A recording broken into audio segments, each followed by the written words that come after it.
کہ اگر اللہ تعالیٰ حساب کرنے کے اوپر آ گیا، اگر اللہ تعالیٰ نے پرچہ کھول دیا آپ کا سامنے قیامت کے دن، تو ہمیں سے کسی کی بھی بخشش نہیں ہونی۔ کہ قرآن کافی نہیں ہے ہمارے لیے، آپ کو فار دا ٹائم بینگ تو فائدہ مل جائے گا اگر آپ کی نیت صاف نہیں ہے، لیکن آگے جا کر آپ کا زوال ہونا لازمی ہے، اور یہ اللہ تعالیٰ کا وعدہ ہے کہ اللہ تعالیٰ کا پیغام پہنچانا، لیکن وہ ایک لائن میں کھڑے ہونے کے بجائے ایک دوسرے کو انٹرسیکٹ کر رہے ہیں۔ جب یہ پورا قرآن ان کے اوپر نازل ہوا تو ان کا کون سا فقہ تھا؟ قرآن میں ان فقوں میں سے کس فقے کا ذکر ہے؟ میں نہیں چاہتا کہ وہ قرآن کی آیت یہاں پر اس وقت کوٹ کروں کہ وہ بہت سخت آیات ہیں جو اللہ تعالیٰ نے ایسے لوگوں کے لیے خاص طور پر اتاری ہیں۔ کس طریقے سے اللہ تعالیٰ کو منہ دکھائیں گے؟ یہ سب سے بڑی حقیقت ہے کہ دنیا میں کچھ ہو یا نہ ہو، دنیا میں کسی چیز کا وجود ہو یا نہ ہو، موت کا وجود ضرور ہے۔ تو ہمیں بیسیکلی قرآن کا کانسیپٹ یا اسلام کا کانسیپٹ سمجھ میں ہی نہیں آیا۔ نہ کوئی پیر بزرگ آپ کو کوئی کام کر سکتا ہے، نہ آپ کا ساتھ دے سکتا ہے، نہ کوئی آپ کے ماں باپ آپ کا ساتھ دے سکتے ہیں، نہ آپ کی اولاد آپ کا ساتھ دے سکتی ہے۔ تو ہم اس ریلیجن یعنی اس دین کو ہم نے کیوں فالو نہیں کیا، اور ہم کیوں فقہ میں آ گئے؟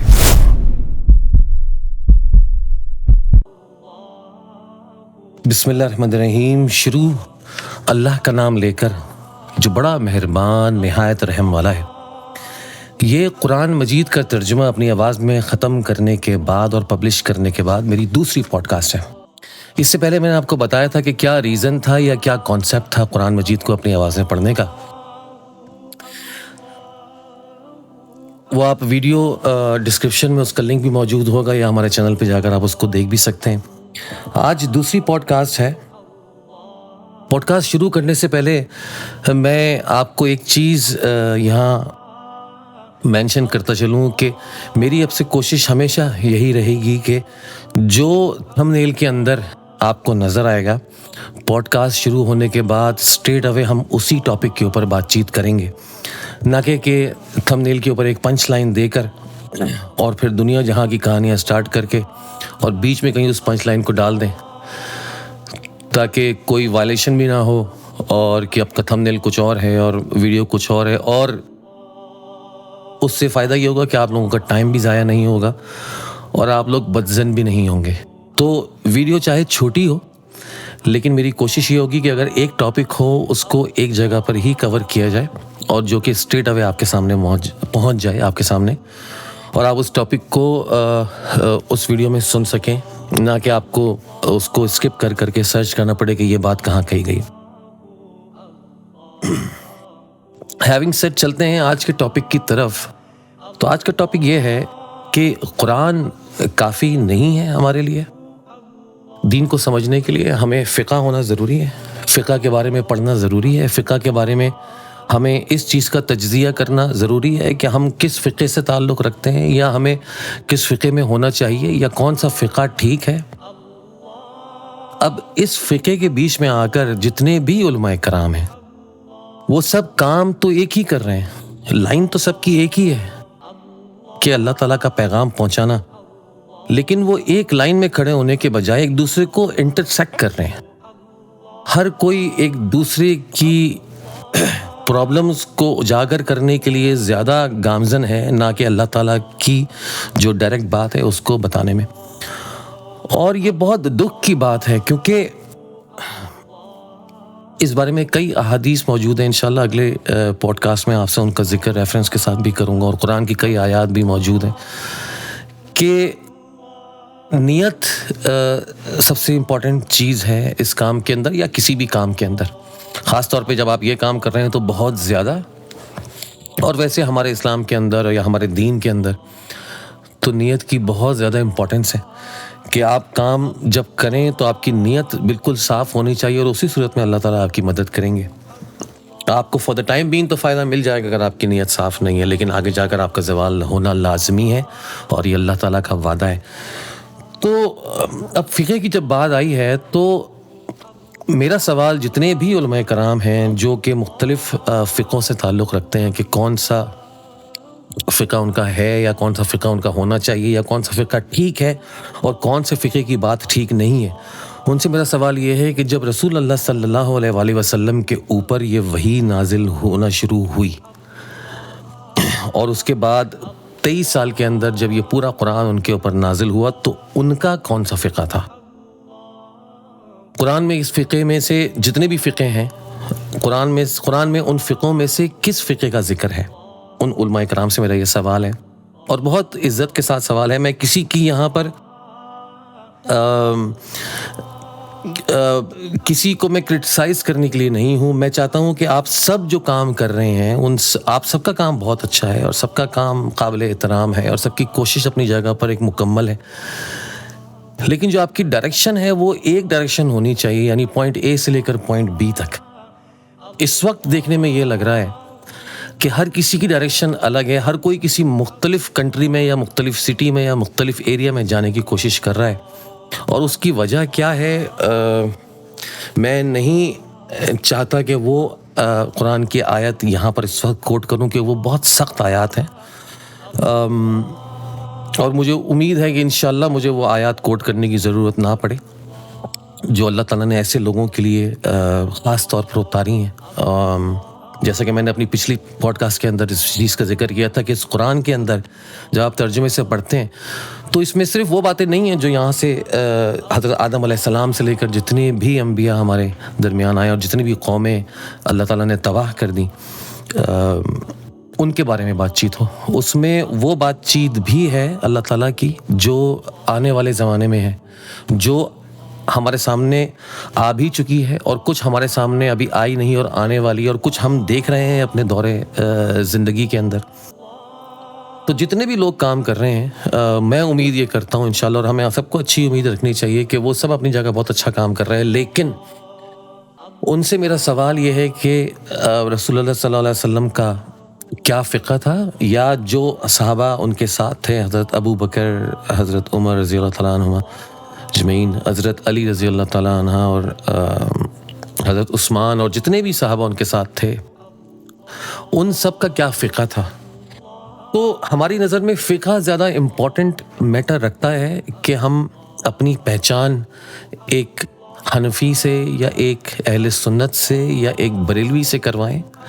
یا ہم اپنی پہچان ایک مسلمان ہونے کی حیثیت سے کروائیں. اگر ہم قرآن کا مطالعہ کرتے ہیں، اگر ہم قرآن کو پڑھتے ہیں یا ہم قرآن کو اگر سنتے ہیں، میں آپ کو وہ چیز بتاؤں گا جو میں نے اپنے پرسنل ایکسپیرینس کے اوپر حاصل کی ہے، کہ جب میں نے قرآن کا ترجمہ پڑھنا شروع کیا تو ایک دفعہ تو میں ترجمے کو خود پڑھتا تھا، پھر اس کے بعد اس ترجمے کو میں سمجھنے کی کوشش کرتا تھا پہلے، پھر اس کے بعد میں اس کانٹیکسٹ کو سمجھنے کی کوشش کرتا تھا کہ جس کانٹیکسٹ میں وہ آیت اتری ہے، پھر ان حالات کو سمجھنے کی کوشش کرتا تھا کہ وہ کیا حالات تھے جن کے پر وہ آیت اتری ہے، اور اس کے بعد میں اس کو ڈیلیور کرتا تھا اور اپنی آواز میں ریکارڈ کرتا تھا. تو جب میں نے پڑھنا شروع کیا اس کے بعد میں نے یہ تجزیہ کیا، اور میرا علم اتنا علم نہیں ہے جتنے بڑے عالم اس وقت یہاں موجود ہیں، لیکن میرا علم اس حساب سے بہت زیادہ اسٹریٹ ہے کہ یہ قرآن اللہ کا کلام ہے، اور اس قرآن کے اندر جتنا دین تھا اللہ تعالیٰ نے اس کو سمیٹ کر محفوظ کر دیا ہے. اور یہ قرآن وہ ڈائریکٹ میسج ہے جو اللہ تعالیٰ نے رسول اللہ صلی اللہ علیہ وآلہ وسلم کے اوپر جبرائیل علیہ السلام کے تھرو ڈائریکٹ نازل کیا. تو اس میں کوئی چینج نہیں ہے، مطلب کوئی اس میں رد و بدل نہیں ہے، نہ رد و بدل ہے نہ ہو سکتی، کیونکہ اس کی پروٹیکشن، اس کی حفاظت کا ذمہ اللہ تعالیٰ نے خود اٹھایا. اور یہ بات کہنے کی ضرورت نہیں ہے کہ اس میں زیر زبر پیش کی کوئی غلطی آج تک نہ ریکارڈ ہوئی ہے نہ ریکارڈ ہو سکتی ہے. اور یہی اللہ تعالیٰ کا سب سے بڑا معجزہ ہے جو اللہ تعالیٰ نے، یہی رسول اللہ صلی اللہ علیہ وسلم کا سب سے بڑا معجزہ ہے جو اللہ تعالیٰ نے ان کو عنایت کیا. تو فقوں سے ہٹ کر، کیونکہ جب ہم فقوں کی بات کرتے ہیں تو جب ہم اپنی اگزامپل سیٹ کر رہے ہوتے ہیں، جب ہم مسلمان ہوتے ہیں، ہم کہیں باہر جاتے ہیں تو اپنے طرز عمل سے، اپنی باتوں سے ہم اپنی ایک اگزامپل سیٹ کر رہے ہوتے ہیں، اور اس اگزامپل کے اندر جو اردو کو سمجھنے والے لوگ ہیں، خاص طور پہ جو انڈیا میں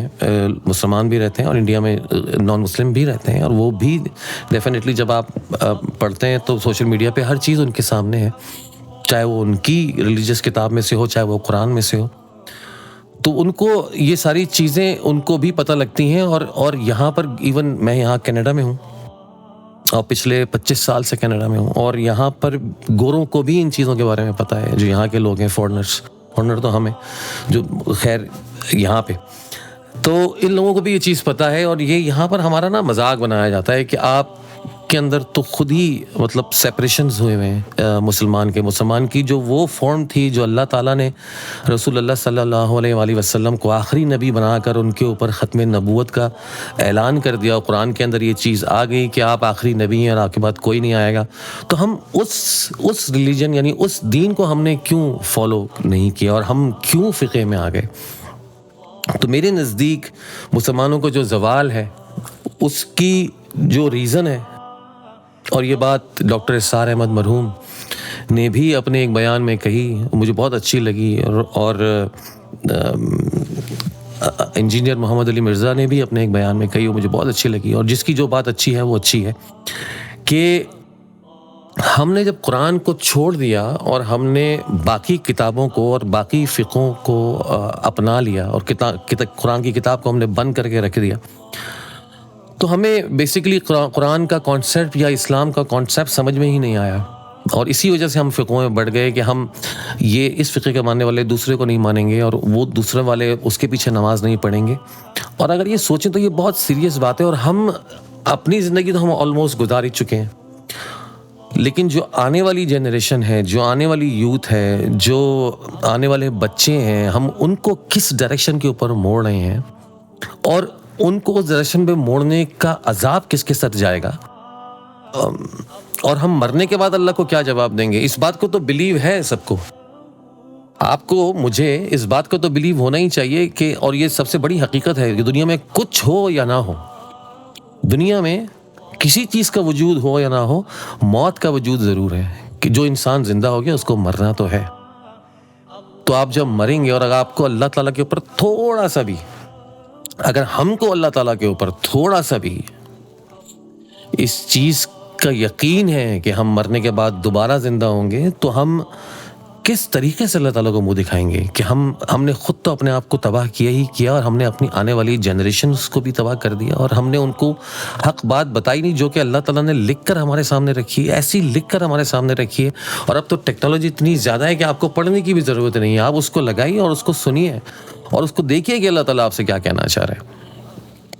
بہرحال اتنی ویڈیو لمبی ہونی نہیں تھی جتنی ویڈیو لمبی ہو گئی. خیر, اپنا خیال رکھیے. دل اندر سے دکھتا ہے جب قرآن کو پڑھنے کے بعد, جب ختم کرنے کے بعد, اور جب ساری صورتیں اور آیات اور ایک کے بعد ایک اور ایک کے بعد ایک, اور جب دنیا ایک روشن ہوتی ہے تو دل اندر سے کڑتا ہے اور دل اندر سے دکھتا ہے. اور ہر سچے مسلمان کا جو اس قرآن کو ایک دفعہ پڑھے گا اس کا دل یقیناً اسی طریقے سے کڑے گا جس طریقے سے میرا اور بہت سارے اور دوسرے مسلمانوں کو کڑتا ہے. کہ اللہ تعالیٰ ہماری حالت کو درست فرما دیجئے, اللہ تعالیٰ ہمیں اس چیز کی توفیق دے دیجئے کہ جو آپ نے ہمارے اوپر مہربانی کی ہے اس مہربانی کو ہم سمجھ سکیں, اس مہربانی کو کا شکر ادا کر سکیں, اس کو مان سکیں ہم ایٹ لیسٹ, اور اس سے فائدہ اٹھا سکیں, نہ کہ ہم مر جائیں. آج کل لوگ سوال یہ کرتے ہیں کہ قیامت کے بارے میں اور دجال کے بارے میں اور حضرت عیسیٰ کے بارے میں اور پتہ نہیں کیا کیا. ہمارے لیے تو ساری چیزیں اس وقت برابر ہو جائیں گی جب ہماری آنکھیں بند ہو جائیں گی اس دنیا سے. آپ کی آخرت تو اس وقت شروع ہو گئی. نہ کوئی پیر بزرگ آپ کو کوئی کام کر سکتا ہے, نہ آپ کا ساتھ دے سکتا ہے, نہ کوئی آپ کے ماں باپ آپ کا ساتھ دے سکتے ہیں, نہ آپ کی اولاد آپ کا ساتھ دے سکتی ہے. وہ صرف اور صرف وہ اعمال جو آپ اپنے پیچھے چھوڑ کر گئے ہیں وہی آپ کا ساتھ دیں گے. اور اللہ تعالیٰ اپنی پکڑ سے بچائے کہ اگر اللہ تعالیٰ حساب کرنے کے اوپر آ گیا, اگر اللہ تعالیٰ نے پرچہ کھول دیا آپ کا سامنے قیامت کے دن, تو ہمیں سے کسی کی بھی بخشش نہیں ہونی.